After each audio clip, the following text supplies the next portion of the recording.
Hello everyone, this side doctor Neha Johri और मैं आज आपको पढ़ाने वाली हूँ एस्कुलस हिप के बारे में। तो वीडियो को एंड तक जरूर देखिएगा क्योंकि वीडियो के एंड में मैं आपको बताऊंगी कि यूनिवर्सिटी में किस टाइप से क्वेश्चंस आते हैं और हमें किस तरीके से लिखकर आना होता है।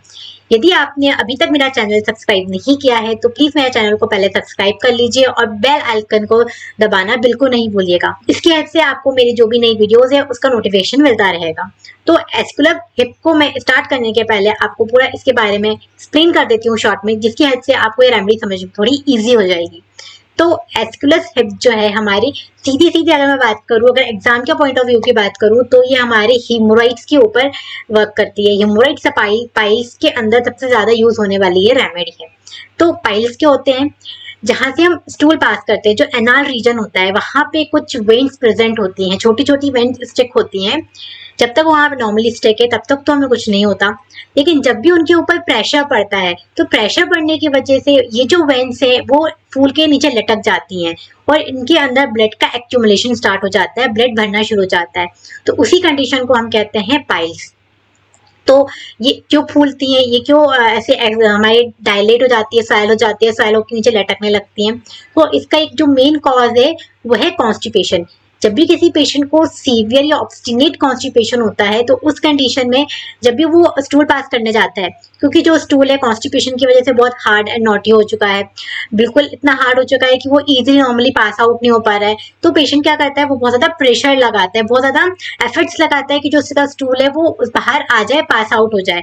तो उस कंडीशन में बहुत ज्यादा प्रेशर जो है उन वेन्स के ऊपर पड़ता है, इस वजह से ये जो वेन्स हैं वो फूल जाती हैं और फूल के नीचे लटक जाती हैं। अब जो पाइल्स है, पाइल्स भी दो टाइप के होते हैं, एक तो होता है ब्लीडिंग पाइल्स और दूसरा होता है नॉन ब्लीडिंग पाइल्स। तो जब भी कोई पेशेंट आपके पास आता है और आपसे आके बोलता है कि मुझे पाइल्स हुए हैं और पाइल्स में मुझे ब्लीडिंग हो रही है, तो अगर पेशेंट बोलता है कि ब्लीडिंग हो रही है, तो ब्लीडिंग हो रही है उस कंडीशन में आप एस्कुलस हिप के बारे में बिल्कुल नहीं सोचेंगे, क्योंकि ये जो रेमेडी है वो नॉन ब्लीडिंग पाइल्स के लिए है। जब भी कोई पेशेंट आपके पास आए और आकर बोले कि मुझे पाइल्स है, पाइल्स में मुझे बहुत ज्यादा बर्निंग हो रही है, पेन हो रहा है, ऐसा लग रहा है कि छोटी छोटी बहुत सारी स्टिक्स हैं उसके अंदर हमारे एनस में घुसी हुई हैं और मुझे बहुत ज्यादा पेन हो रहा है, साथ ही साथ मुझे बिल्कुल भी ब्लीडिंग नहीं हो रही है, बट ब्लीडिंग नहीं हो रही है लेकिन मुझे दर्द बहुत ज्यादा है, तो उस कंडीशन में हमारी एस्कुलस हिप जो है वो बहुत अच्छा वर्क करती है। जब भी आप क्रॉस एग्जामिन करोगे, जब उसके पाइल्स को देखोगे तो तो वो पर्पलिश कलर के दिखेंगे, एकदम पर्पल कलर के। तो उस कंडीशन में आप समझ जाएंगे कि ये जो पेशेंट है वो हमारा एस्कुलस हिप का है और यहाँ पे एस्कुलस हिप जो है बहुत अच्छा वर्क करेगी। साथ ही साथ ये जो रेमेडी है इसमें पेशेंट को पाइल्स के साथ बैक एक भी होता है, बहुत ज्यादा सीवियर पेन होता है इसके बैक एरिया में, स्पेशली कहाँ पे, लंबोसेक्रल रीजन में, लंबर के जस्ट नीचे जो एरिया होता है जिसको हम सेक्रम बोलते हैं, उस एरिया में, और जो हिप जॉइंट होता है वहां पे पेशेंट को बहुत ज्यादा दर्द होता है, तब ये रेमेडी बहुत अच्छा वर्क करती है। अब ये जो रेमेडी है हमारी, क्योंकि मैंने आपको बताया वेन्स पे अच्छा वर्क है, तो ये वेरिकोज वेन के लिए बहुत अच्छा जो है इफेक्ट दिखाती है। जब भी किसी पेशेंट को वेरिकोज वेन है, स्पेशली जो उनके वेरिकोज वेन है वो पर्पल कलर के आपको दिखाई दे रहे हैं, शो हो रहे हैं, तो एस्कुलर हिप जो है वो हमारा बहुत अच्छा वर्क करेगी। इसके अलावा यदि कोई पेशेंट को सीवियर कॉन्स्टिपेशन है, बहुत लंबे टाइम तक उसने स्टूल पास नहीं किया है, लंबे टाइम मतलब 2 या 3 दिन, उसको नॉर्मली 2 या 3 दिन में स्टूल पास करता है, और साथ ही साथ उसको पाइल से उसका स्टूल जो है बहुत ज्यादा हार्ड है, उसको पास करने में बहुत ज्यादा दिक्कत हो रही है, बहुत ज्यादा प्रेशर लगाना पड़ रहा है, स्टूल पास करने के बाद उसको उसके जो एनाल रीजन है वहां पे कुछ देर तक, कुछ घंटों तक बर्निंग सेंसेशन आ रहे हैं, जलन हो रही है या इचिंग हो रही है उस एरिया में, तो हमारी एस्कुलस हिप जो है बहुत अच्छा वर्क करती है। तो ये तो हो गया शॉर्ट में पूरा एस्कुलस हिप के बारे में। अब मैं आपको इसको अपने पूरी पीपीटी के साथ कोरिलेट करके एक्सप्लेन करती हूँ, तो आपको इसकी हेल्प से आपको ये रेमेडी जो है और अच्छे से समझ में आ जाएगी।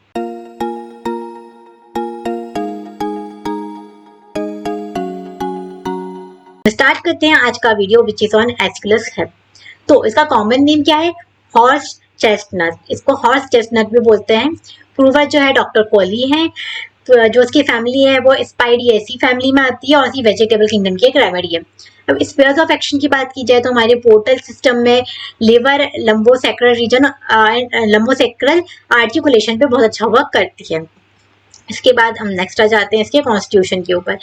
क्योंकि ये हमारी क्लिनिकल रेमेडी है, मतलब इसका कोई कॉन्स्टिट्यूशन नहीं है, ये हमारे सिर्फ सिम्टम बेस्ड रेमेडी है। अगर हमें कोई पेशेंट आता है उसको पाइल्स की दिक्कत है तो सीधा हमको एस्कुलोसिप देना है, तो इसलिए इसका जो कॉन्स्टिट्यूशन है वो बहुत ज्यादा इंपॉर्टेंट नहीं है। So it is suitable to person having haemorrhoidal tendency. यदि कोई पेशेंट है जिसको हिमोरॉइडल टेंडेंसी है तो उस पेशेंट पे बहुत अच्छा वर्क करेगी। And who suffer with gastric, bilious and catarrhal troubles, तो ये रेमेडी बहुत अच्छा वर्क करती है। देन मियाज़म की बात करें तो ये एंटीसोइक रेमेडी है। देन आफ्टर नेक्स्ट हम इसके गाइडिंग सिम्टम्स पे आ जाते हैं। तो severe dull backache and lumbosacral articulation more or less constant affecting sacrum and hip in the is the greatest. तो ये जो रेमेडी है, जब भी किसी पेशेंट को बहुत ज्यादा सीवियर पेन होता है उसके बैक में, स्पेशली लंबो सेक्रल रीजन में, यहाँ पे लंबो की स्पेलिंग गलत है तो आप करेक्ट कर लीजिएगा, LUMBO लंबो है।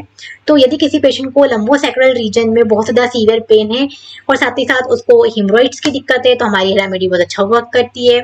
Then sensation of fullness, various parts such as heart, lungs, stomach, anus, brains, pelvis, etc.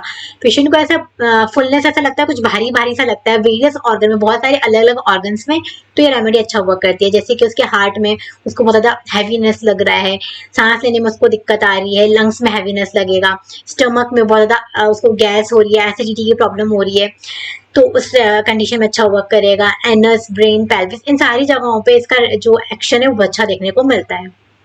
Then उसके पाइल्स कैसे होंगे, कैरेक्टरिस्टिक की बात करते हैं अब हम। तो पाइल्स जो है वो होंगे पर्पलिश, पर्पल कलर के, पेनफुल होंगे, बहुत ज्यादा बर्निंग होगी, जलन होगी, ब्लाइंड, रेयरली ब्लीडिंग, बहुत रेयर है कि उसमें ब्लीडिंग हो। देन नेक्स्ट आ जाते हैं हम इसके stool followed by fullness of rectum. जो स्टूल है उसमें फुलनेस ऑफ रेक्टम मतलब को सीवियर कॉन्स्टिपेशन है, पेशेंट को ऐसा लगता है कि नहीं उसको स्टूल पास करना है, बट लेकिन जो स्टूल है वो बहुत ज्यादा हार्ड हो गया है, नॉटी हो चुका है, जो तो वो बहुत ज्यादा प्रेशर लगाता है, प्रेशर लगा के ही वो स्टूल पास आउट कर पाता है, उसकी बिना उसका स्टूल जो है पास नहीं होता।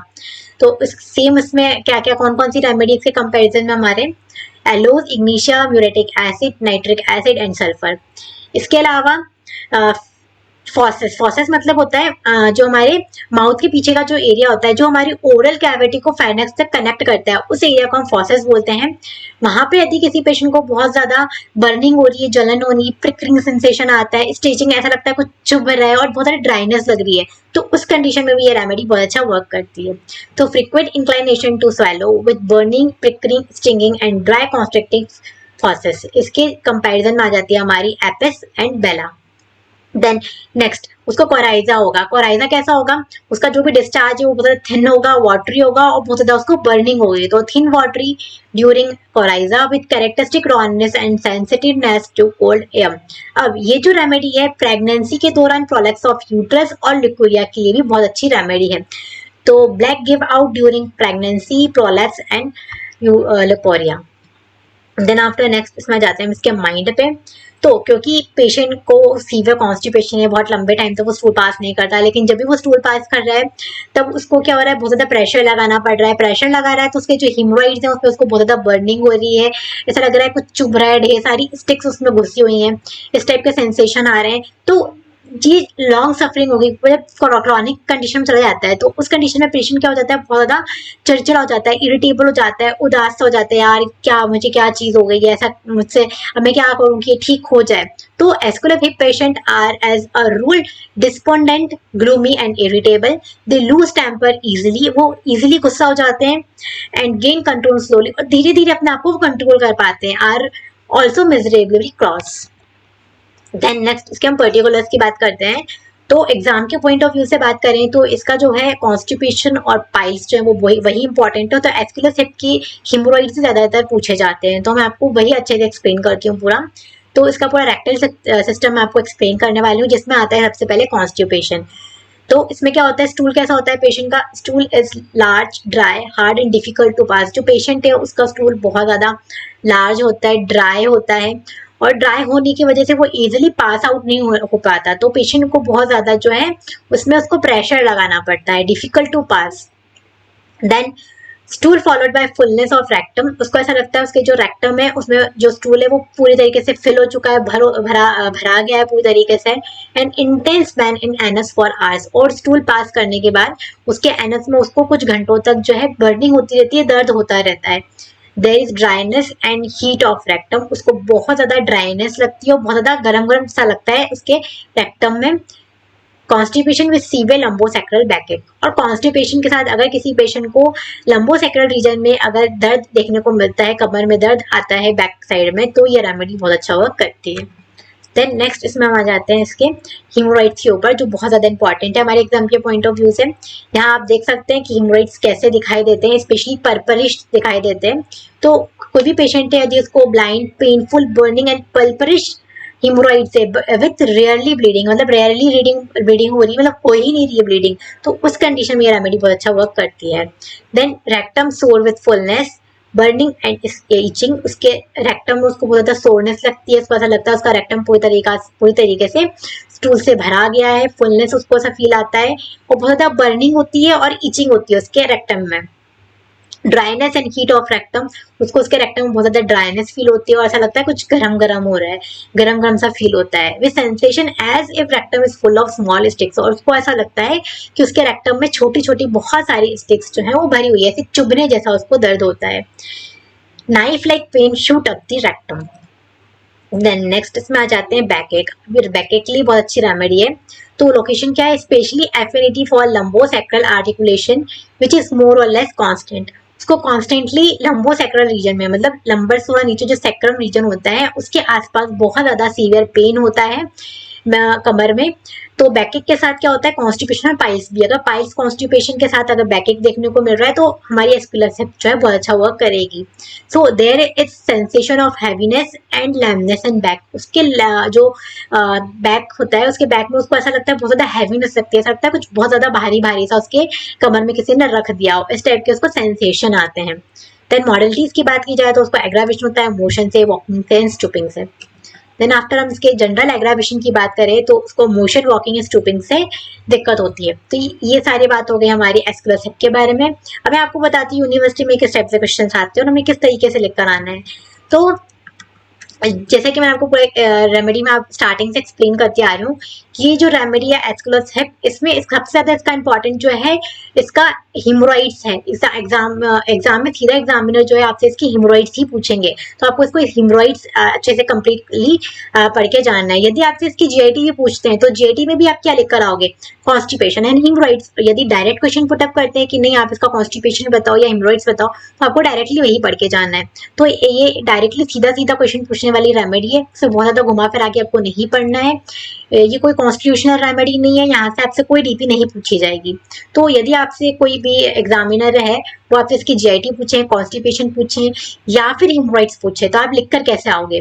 तो जनरल आपको तो पता होना चाहिए, common name, prover, family and kingdom, ये तो आपको हर रेमेडी का पता होना ही चाहिए, क्योंकि यहाँ से आपके जो है एमसीक्यूज भी बनते हैं, आपसे एमसीक्यूज भी आना है ना, तो एमसीक्यूज भी यहीं से बनेंगे, तो आपको हर रेमेडी का ये तो पता ही होना चाहिए। इसके बाद यदि आपसे इसके कॉन्स्टिट्यूशन पूछते हैं तो कॉन्स्टिपेशन में ये जो 4-5 पॉइंट है वो लिखना है और साथ में मॉडलिटीज लिख के आनी है। यदि आपसे इसका हिमोरॉइड्स पूछे तो हिमोरॉइड्स में जो 4-5 पॉइंट्स है वो लिखना है, साथ में इसकी मॉडलिटीज लिख कर आनी है, तो आपको बहुत अच्छे मार्क्स मिल जाएंगे। साथ ही साथ अगर आप इसे बैकएक भी लिख कर आएंगे तो आप इसका जो पेशेंट जो आपके एग्जामिनर है उसके ऊपर आपका एक्सप्रेशन बहुत अच्छा पड़ेगा, उसको लगेगा कि नहीं यार तो पूरी चीजें पढ़ी, सारी चीजें कवर करी, इसने सब चीजें अच्छे से लिख कर आया है, तो इसको ये रेमेडी के बारे में बहुत अच्छे से पता है, तो आपको एग्जाम में बहुत अच्छे मार्क्स मिलेंगे। यदि आपको मेरी वीडियो पसंद आई है तो लाइक करें, सब्सक्राइब करें। Thank you.